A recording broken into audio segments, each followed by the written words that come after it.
Hi welcome to Sannanjal tarot. మీకు కనుక నా వీడియో నచ్చితే ప్లీజ్ లైక్ షేర్ సబ్స్క్రైబ్ చేయండి. మీ పర్సన్ మీ గురించి థర్డ్ పార్టీ గురించి ప్రజెంట్ సిచ్యువేషన్లో ఏ విధంగా ఆలోచిస్తున్నాడని చూద్దాము. ఇది అందరికి రెజనేట్ కాకపోవచ్చు, ఎందుకంటే ఇది పర్సనల్ రీడింగ్ కాదు కాబట్టి. సో కొందరికి రెజనేట్ అవుతుంది, కొందరికి కాదు. రెజనేట్ అయిన వాళ్ళు తీసుకోండి, రెజనేట్ కాని వాళ్ళు వదిలేసేయండి. బాటమ్ ఆఫ్ ద డెక్ వచ్చేసి 3 ఆఫ్ కప్స్. నేను లాంగ్ వీడియో చేస్తున్నాను కానీ చూడడం మాత్రం అసలు ఎవరు సరిగ్గా చూడట్లేదు. నేను షార్ట్ చేస్తే మాత్రం చూస్తున్నారు కానీ లాంగ్ చేస్తే చూడట్లేదు. సో మీకు ఎంతవరకు రెజనేట్ అయ్యింది అన్నది కూడా నాకు కూడా అర్థమవుతుంది మీరు వీడియోలు చూడడం వల్ల. ప్లీజ్ దయచేసి నా వీడియోలకు సపోర్ట్ చేయండి.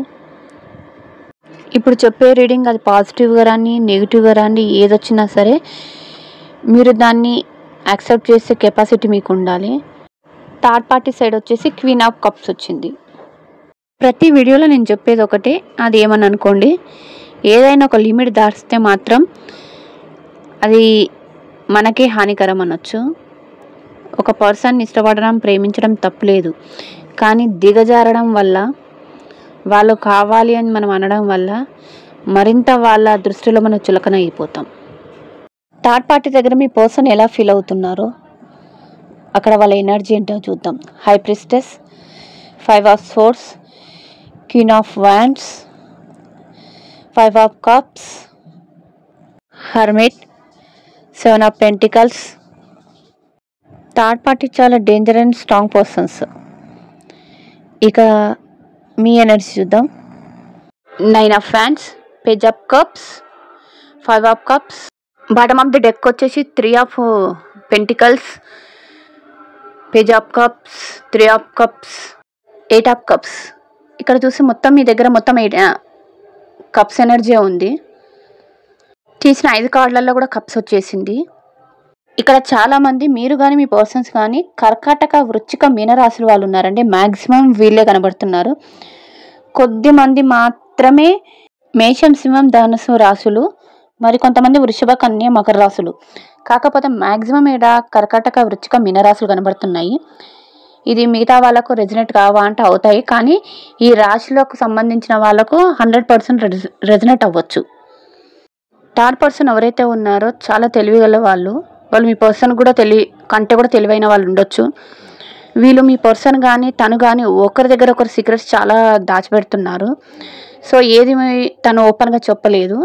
ఆ పర్సన్ అతను లేదా ఆమె, వాళ్ళు మేల్ కావచ్చు ఫీమేల్ కావచ్చు. సో ఇద్దరి మధ్య మాత్రం కాన్ఫ్లిక్ట్స్ నడుస్తున్నాయి.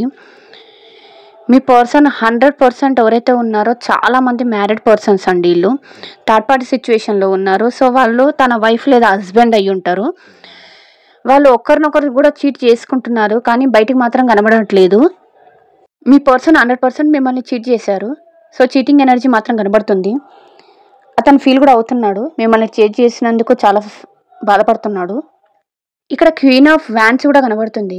మీ పర్సన్ లైఫ్లో ఎవరో 2-3 లేడీస్ అయితే కనబడుతున్నారు. అది మదర్ అయ్యి ఉండొచ్చు, లేదా సిస్టర్ అయ్యి ఉండొచ్చు, ఫ్రెండ్ అయ్యొచ్చు ఉండొచ్చు, లేదా ఇంకా వైఫ్ అయ్యి అన్న ఉండొచ్చు. కానీ కాకపోతే మొత్తం లేడీ ఫిగర్స్ మాత్రం చాలామంది కనబడుతున్నారు. వాళ్ళు చాలా డామినేట్ అండి.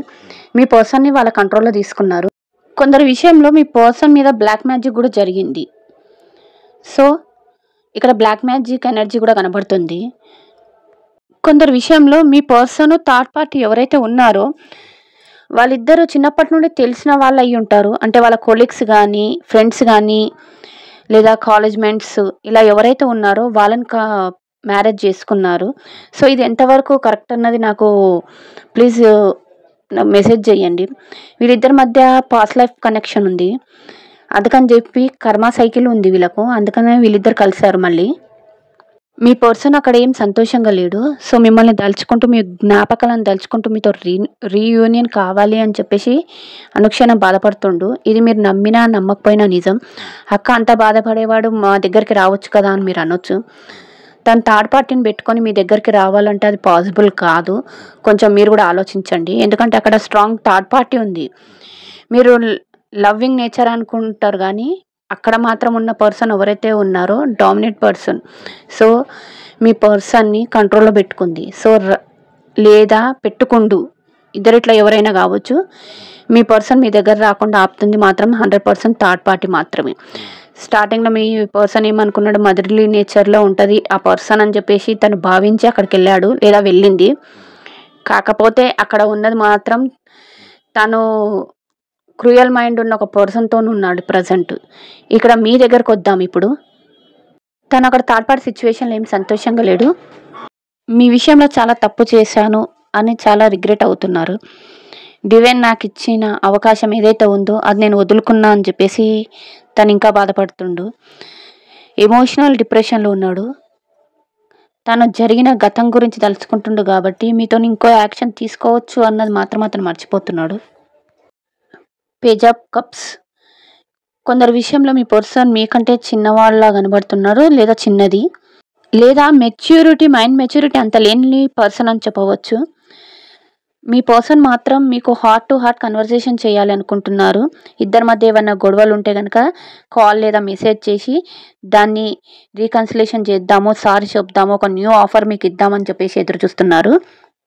గతంలో ఇప్పటివరకు అయితే జరిగిందో దాని గురించి అతను తన దారిలో ఏ విధంగా ఉందో, తన కట్టుబాటులో ఏ విధంగా ఉందో అది దాటి మీ దగ్గరికి రావాలని మాత్రం ఒక ప్లాన్ చేస్తుండు. ఇప్పటివరకు ఏదైతే జరిగిందో దాన్ని వదిలేద్దాము, ఇక ముందు గతాన్ని వదిలేద్దాము, మీతో ఒక న్యూ హ్యాపీ ఫ్యామిలీ ఊహించుకుంటుండో మీ దగ్గరికి రావాలని కోరుకుంటుండు అతను. గతంలో మీ మధ్య ఏదైతే జరిగిందో దానికి సంబంధించిన జ్ఞాపకాలు కానీ డిప్రెషన్ కానీ వదిలేసి అతను ఒక న్యూ స్టెప్ తీసుకొని మీ దగ్గరికి రావాలనుకుంటుంది. మేబీ చాలామంది పర్సన్స్ ఎవరైతే ఉన్నారో ఈగో యాటిట్యూడ్ చాలా ఎక్కువ. మీరే వాళ్ళ దగ్గరికి రావాలి అని చెప్పేసి ఇన్ని రోజులు కూడా ఎదురు చూస్తారు. వాళ్ళు కాల్ ఆర్ మెసేజ్ వీలే చేస్తారు. వీళ్ళకు నేను తప్ప ఇంకా దిక్కు లేదు అన్న మైండ్ సెట్లో చాలామంది ఉన్నారు. ఎందుకంటే మీరు ఎప్పుడు వెళ్ళి బతిమలాడతారు, వాళ్ళు తప్పు చేసినా మీరే వెళ్ళి సారీ చేస్తారు, మీరే మెసేజ్ పెడతారు కదా చాలామంది. సో వాళ్ళకి అది బాగా అలసైపోయింది. సో మీరే వస్తారని చెప్పేసి వాళ్ళు ఎదురు చూస్తున్నారు. ఆ అలవాటు చేసింది ఎవరు? మీరే కదా. సో ఇన్ని రోజులు మీరే దిగజారి వాళ్ళని, అంటే నా పర్సనే కదా, నేను తగ్గితే ఏమవుతుంది అని చెప్పేసి మీరు కాల్ చేయడం, మెసేజ్ చేయడం, బతిమలాడడం, వాళ్ళకి అదే అలవాటు అయిపోయింది. ఈసారి కూడా మీరే వస్తారు, మీ అవసరం, మీరు పక్కా వస్తారు అని వాళ్ళు అనుకుంటున్నారు. కానీ వాళ్ళు ఒక మెట్టు దిగాలని చెప్పేసి ఆలోచన లేదు. చాలామందికి కమిట్మెంట్ ఇష్యూ కూడా కనబడుతుంది.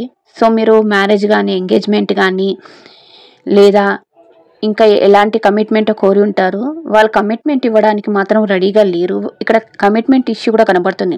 ఎందుకంటే చాలామంది మీరు లవ్ చేసింది ఎవరైతే ఉన్నారో ఆ థర్డ్ పార్టీ సిచ్యువేషన్లో ఉన్న పర్సన్, అంటే ఆల్రెడీ మ్యారీడ్ అయిన పర్సన్స్ కూడా ఉన్నారు.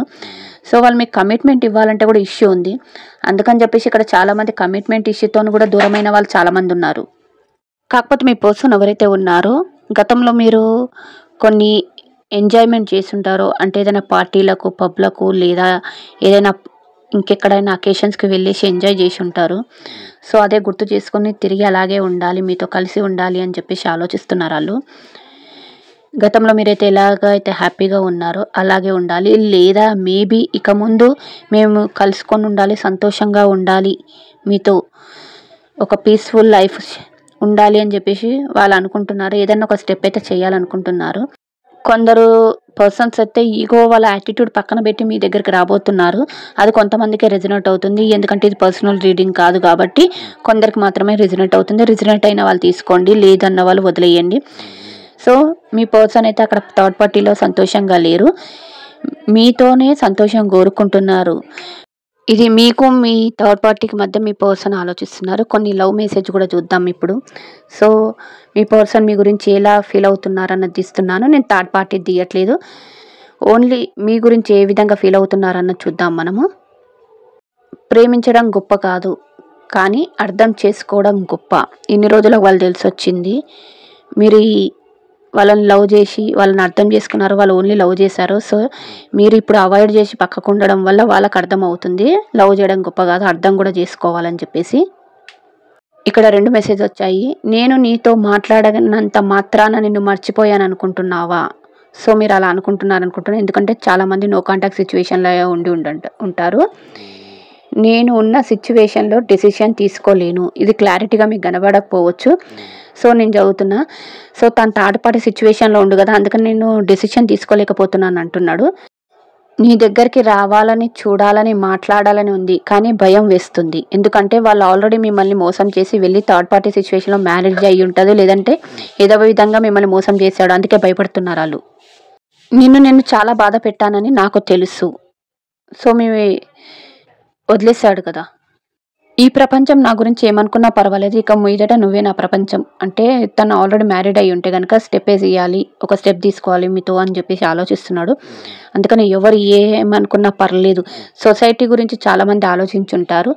సో, ఇప్పుడు నేను భయపడను. ఒక స్టెప్ ఏస్తాను. ఎవరు ఏమనుకున్నా పర్వాలేదు. మనిద్దరం కలుసుందాం అన్న దాంట్లో తను చెప్తున్నాడు. ప్లీజ్ లైక్, షేర్, సబ్స్క్రైబ్ చేయండి.